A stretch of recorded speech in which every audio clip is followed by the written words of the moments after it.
할렐루야. 주일 6부에 하나님께서 주실 말씀은 디모데후서 1장 8절에서 10절 말씀입니다.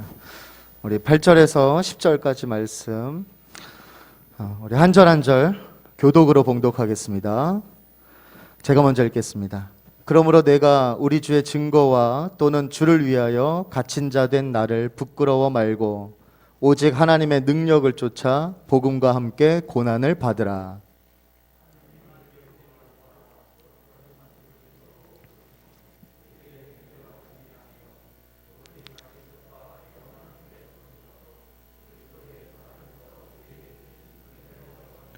함께 읽겠습니다.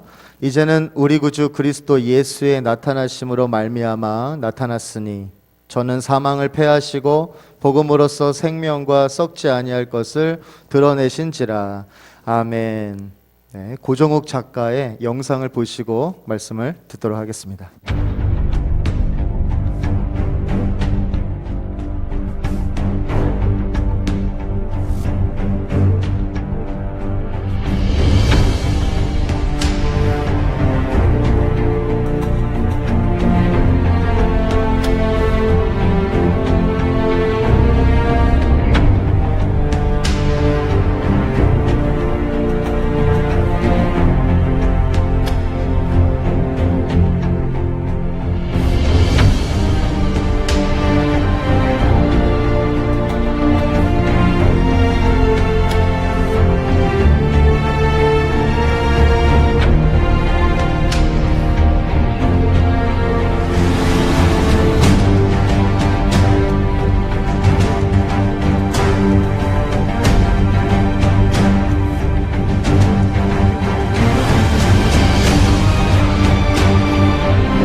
너처럼 집안도 좋고 환경도 있고 공부할 수 있고 말도 잘하고 꼭 책 많이 읽은 놈도 하나 정도 장애인이 있어야 장애의 고통과 아픔을 온 세상에 글과 말로 알릴 거 아니에요.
나의 소명을 발견했습니다. 왜 내가 장애인 됐는지, 이 땅에 왜 왔는지 더불어 사는 세상을 만드는 게 저의 사명입니다. 여러분들도 다 소명을 갖고 태어나셨습니다. 찾아야 됩니다. 못 찾은 분은 빨리 열심히, 그리고 찾은 뒤에는 최선을 다해서 자기 삶의 의미를 완수하기 위해 노력하시고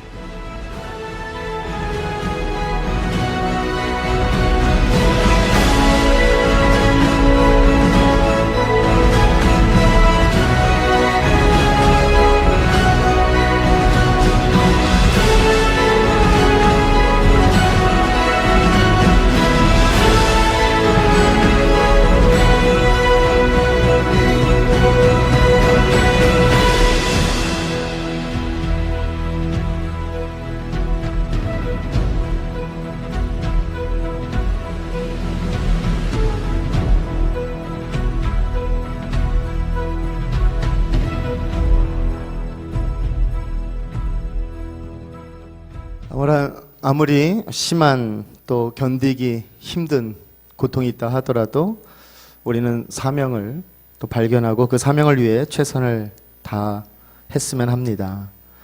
우리에게 처한 아픔과 고통을 피하지 않고 그 속에서 하나님이 우리에게 주신 사명을 찾아서 그 아픔과 고통을 딛고 또 일어나 우리가 해야 할 사명을 이루며 하나님 영광을 위해 살아가는 저와 여러분이 다 되시기를 주님의 이름으로 축복합니다.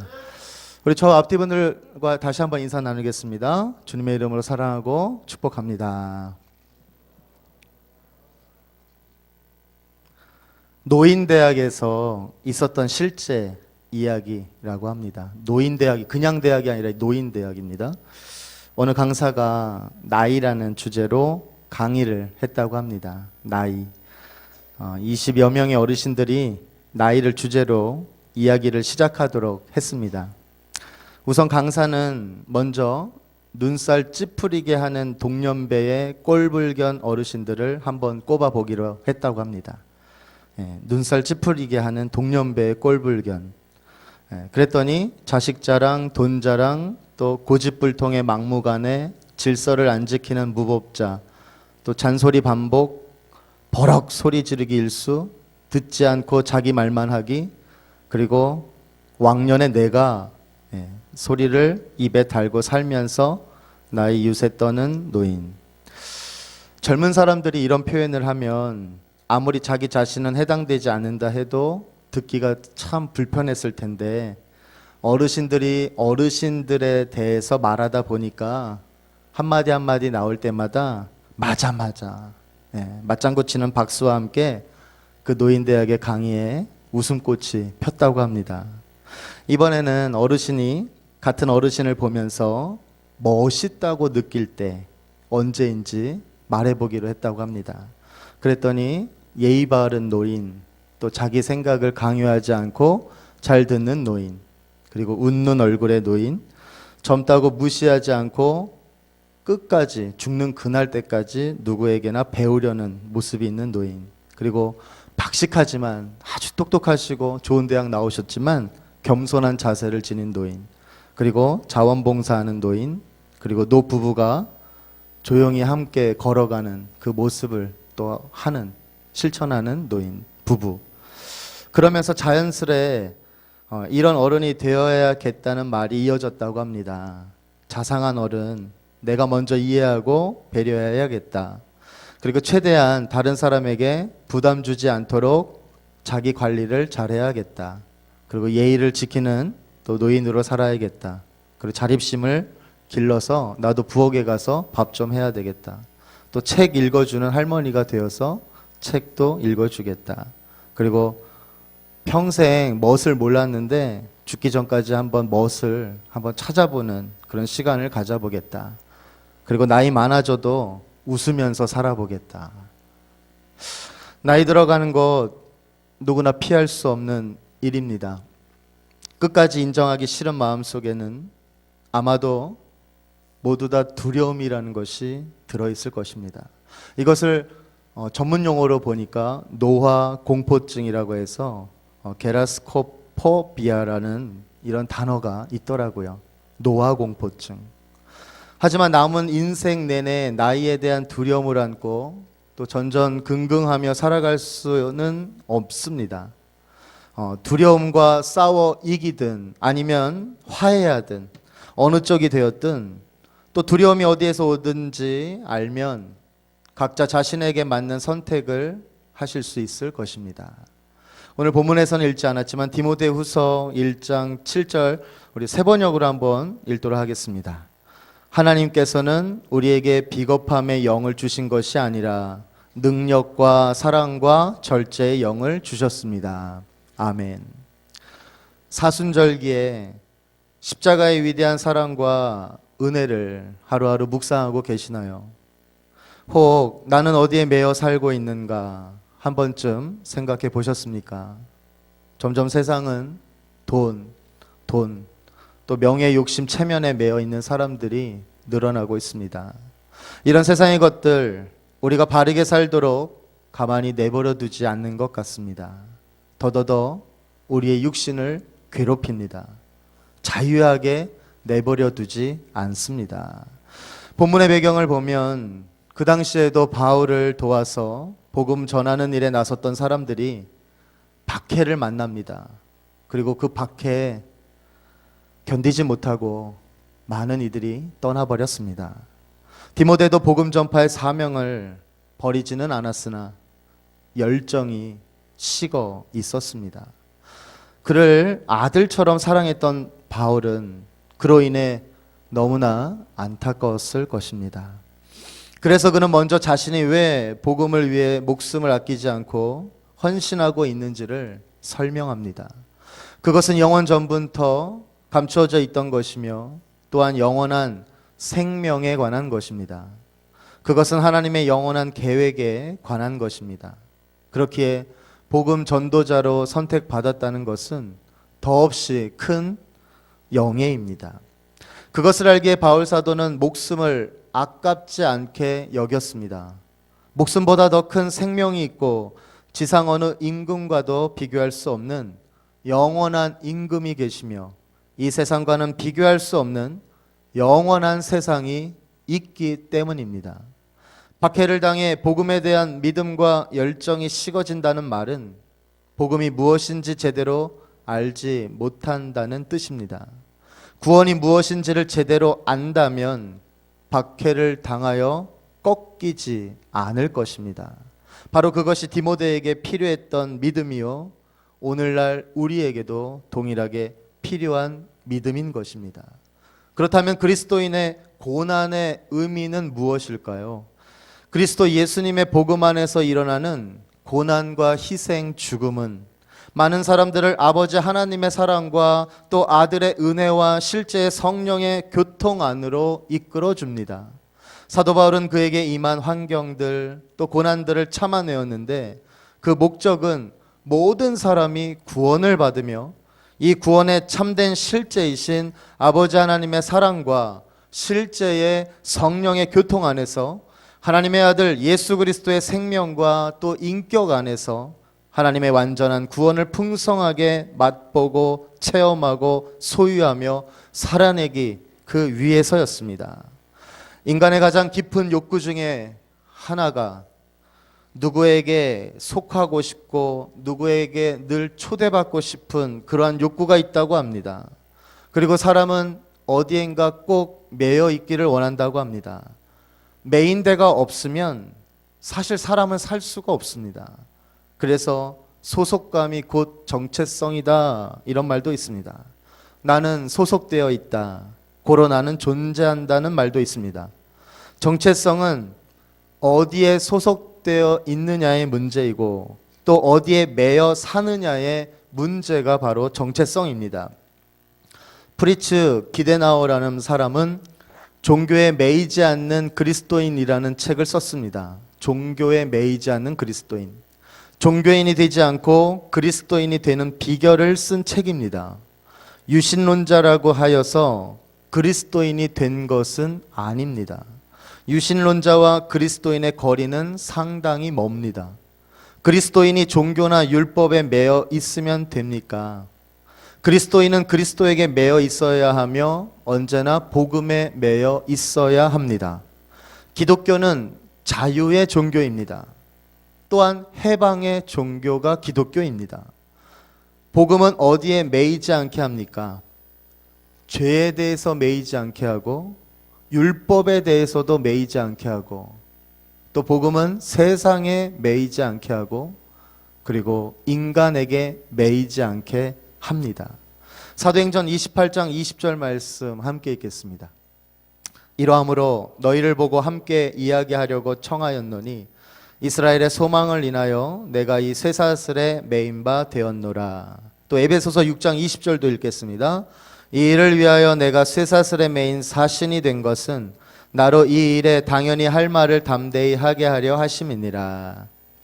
바울은 여러 번 감옥에 갇히고 쇠사슬에 직접 매였지만 자신은 죄인으로 쇠사슬에 매인 것이 아니라 복음에 매인 사도라고 말합니다. 바울은 복음으로 말미암아 내가 죄인과 같이 매였다고 합니다. 자신이 죄인이 아니라 죄인 같다고 합니다. 죄인이 아니지만 그러나 매였다고 합니다. 그가 매인 것은 쇠사슬이 아니라 복음입니다. 복음에 매인 사도가 된 것입니다. 복음 때문에 바울은 죄인 취급을 받았습니다. 그리고 바울은 여러 번 갇혔고 또 쇠사슬에 매이고 때로는 매를 맞고 마지막에는 순교를 당합니다. 우리도 복음 때문에 매인 자가 돼야 하겠습니다. 그 복음으로 남을 볼 필요 없습니다. 각자의 삶에서 간증의 이야기, 스토리가 있는 신앙 생활을 감당했으면 좋겠습니다. 사도 바울은 순교의 이야기가 있습니다. 그 당시 복음은 존립 위기에 처했었습니다. 아시아에 있는 모든 그리스도인들이 감옥에 갇힌 바울을 사실상 다 버렸습니다. 바울은 머지않아 순교를 앞두고 디모데에게 그리스도의 복음을 지키라고 편지 썼습니다. 본문 8절에 보면 그러므로 내가 우리 주의 증거와 또는 주를 위하여 갇힌 자 된 나를 부끄러워 말고 오직 하나님의 능력을 쫓아 복음과 함께 고난을 받으라. 바울이 고난을 받으면서도 지키고자 한 그 복음은 어떤 것이었습니까? 본문 9절에 설명합니다. 하나님이 우리를 구원하사 거룩하신 부르심으로 부르심은 우리의 행위대로 하심이 아니요 오직 자기 뜻과 영원한 때 전부터 그리스도 예수 안에서 우리에게 주신 은혜대로 하심이라. 또 10절을 보면 이제는 우리 구주 그리스도 예수의 나타나심으로 말미암아 나타났으니 저는 사망을 패하시고 복음으로써 생명과 썩지 아니할 것을 드러내신지라고 말했습니다. 복음은 역사 속에 나타난 우리 구주 예수 그리스도입니다. 복음이란 예수님의 인격을 1차적으로 말합니다. 그럼 예수는 누구십니까? 그는 구주 그리스도입니다. 그리스도는 인생 모든 문제 해결의 직함입니다. 예수님의 인격이 복음이 되는 것은 그리스도라는 직함 자체가 대속의 죽음과 부활의 놀라운 사건을 담고 있기 때문입니다. 그래서 본문에서 바울은 그는 사망을 패하시고 복음으로써 생명과 썩지 아니할 것을 드러내신지라고 말했습니다. 예수님은 십자가에서 죽음을 통해 마귀를 멸했습니다. 히브리서 2장 14절 말씀 함께 읽겠습니다. 자녀들은 혈육에 함께 속하였음에 그도 또한 한 모양으로 혈육에 함께 속하심은 사망으로 말미암아 사망의 세력을 잡은 자 곧 마귀를 없이 하시며 그리고 부활하심으로 생명을 예수님은 드러내셨습니다. 그리하여 예수님의 십자가 대속의 죽음과 부활은 영생을 주는 복음이 되었습니다. 그렇기 때문에 우리는 복음에 매여 사명자로서 해야 할 일을 감당할 수 있는 것입니다. 내가 하는 것이 아니라 내 안에 주님께서 그 일을 감당할 수 있도록 은혜를 베풀어 주신다는 것입니다. 그렇기 때문에 우리는 첫 번째 항상 부끄러워하지 말아야겠습니다. 복음의 증거를 부끄러워 말라는 것입니다. 주님 되시는 예수 그리스도를 증언하는 일에 우리는 부끄러워 말아야 하겠습니다. 로마서 1장 16절 함께 읽겠습니다. 내가 복음을 부끄러워하지 아니하노니 이 복음은 모든 믿는 자에게 구원을 주시는 하나님의 능력이 됨이라. 첫째는 유대인에게요 또한 헬라인에게로다. 바울은 스스로 자기는 복음을 부끄러워하지 않는다고 고백했습니다. 바울은 그리스도에게 사로잡혔고 또한 그리스도 때문에 감옥 생활까지 했습니다.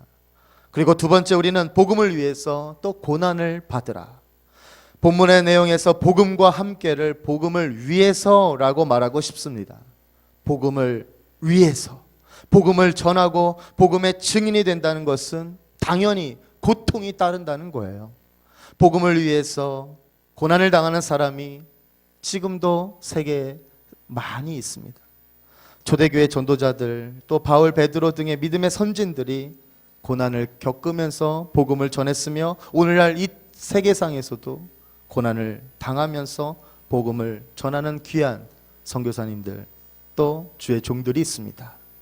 복음은 문자 그대로 인간에게 기쁜 소식이지만 악과 그 악과 싸워서 선하신 하나님 편에 서야 하는 것이 기독교이기 때문에 악을 대항하는 고통스러운 싸움을 우리는 감당해야 한다는 것입니다. 복음을 쉽게 전한다는 것은 오히려 이상한 일일 수도 있습니다.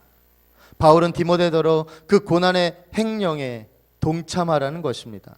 그것이 전도자의 참 모습이기 때문입니다. 그 고난의 길은 전도자 자신의 힘이나 또 지혜를 가지고는 성공적으로 걸을 수가 없습니다. 하나님의 능력을 쫓아서 그 놀라운 사역의 결과물을 하나님께서 기쁨으로 받으실 줄로 믿습니다. 하나님은 복음의 일꾼들에게 반드시 능력을 주십니다. 복음의 일꾼들의 기도를 반드시 응답해 주실 줄로 믿습니다. 우리 힘으로는 그 고난 다 당해낼 수 없습니다. 하지만 하나님의 능력으로 능히 그 고난을 극복할 수 있다는 이 사실을 믿고 나아가면 하나님께서 어떠한 고난이든지 이 복음에 매여서 많은 고난을 당할지라도 우리의 모든 삶은 오히려 평안과 안식이 될 줄로 믿습니다. 하나님을 알지 못하고 복음을 믿지 않는 사회에서 사실 복음은 그릇된 사상에 불과합니다. 북한의 이야기를 잠깐 라디오를 통해서 들었는데 중국에 잠깐 왔다가 다시 북한에 갔을 경우에 혹시 그 북한에서는 제일 먼저 묻는 것이 교회 갔었냐, 그리고 혹시 선교사 목사를 만났냐, 이것이 제일 먼저 묻는 질문이고, 그리고 신앙 고백에 따라서 수용소를 갈지 놔줄지를 결정한다고 합니다. 그 부분에 대해서 선택을 어떻게 하냐에 따라서 정말 그 한 영혼 한 영혼들이 처참하게 고난을 당하는 쪽으로 갈 수도 있고, 신앙 고백을 거짓으로 말하거나 하지 않았다고 한다면 그냥 그 자리에서 풀어준다는 것입니다. 복음을 전파하는 것, 세상은 죄라고 하고, 복음을 전파하는 자, 세상에서는 오히려 죄인이라고 합니다. 또 부정한 사회, 건강치 못한 사회에서 점점 옳은 것이 그릇된 것으로도 둔갑하는 경우도 많이 있습니다. 그리고 진리가 왜곡되고 있고 또 정의가 불의로 나타나는 것이 또 오늘날 우리들의 삶의 모습입니다. 반면에 그릇된 것을 옳은 것이라고 합니다. 그리고 비진리인데 진리로 외쳐집니다. 또 불의가 정의로운 것으로 판단됩니다. 그리고 안타까운 사실은 벌써부터 또 휴거설이 나오기 시작했습니다.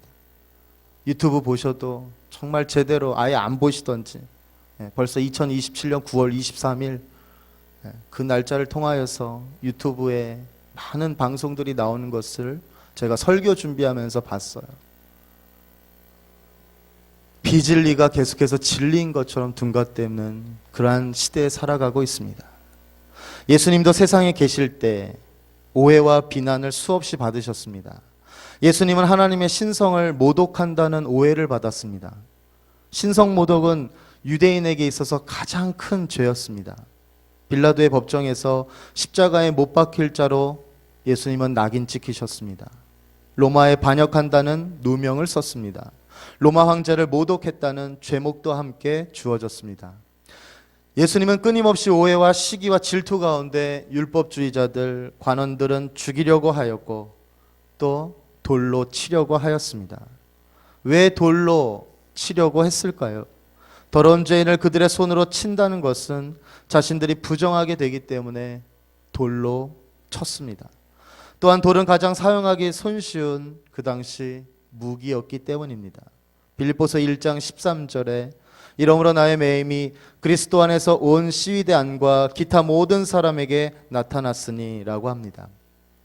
빌립보서 1장에는 매임이라는 단어가 4번 나옵니다. 복음 때문에 매인 바울을 생각하면서 우리 모두가 복음에 올인하는 그리스도인이 다 되시기를 바랍니다. 하나님의 말씀은 어디에도 매이지 않습니다. 하나님의 말씀이 매이지 않는 까닭은 하나님께서 매이지 않으신 분이시기에 그분의 말씀과 모든 것은 매이지 않는 것입니다. 바울은 감옥 안에서 감옥 밖에 있는 성도들에게 항상 기뻐하라, 내가 다시 말하노니 기뻐하라고 말합니다. 이런 자유가 어디에서 나왔겠습니까? 복음인 하나님의 말씀이 매이지 않기에 바울은 감옥 안에서도 자유를 누렸습니다. 이런 자유가 오늘날 이 어려운 시기에 지쳐있는 우리의 가슴에도 동일하게 있기를 주님의 이름으로 축원합니다. 순교자 폴리캅이 화영장으로 끌려가면서 예수님을 끝까지 배반하지 않고 복음 전파를 멈추지 않았던 것은 복음은 어디에도 매이지 않기 때문이었습니다. 초대교회 성도들 원형극장으로 갔는데 사자의 밥이 되었지만 그들은 팔짱을 끼고 오히려 서로 권면하며 용기를 주었다고 합니다. 잠시 후면 사자의 밥이 되지만 그들은 복음을 버리지 않고 내 영혼을 아버지 손에 부탁합니다 라고 하면서 오히려 다 같이 순교했습니다. 복음이 매이지 않은 증거입니다. 하나님은 인간의 사고나 이념이나 사상에 매이지 않습니다. 성경을 인간의 사고나 지식이나 경험으로 해석할 수 있습니까? 하나님의 말씀을 사람의 머리로 해석하려는 그 자체가 모순입니다. 존 뮤즈필드의 희곡에 예수님의 시련이란 작품이 있습니다.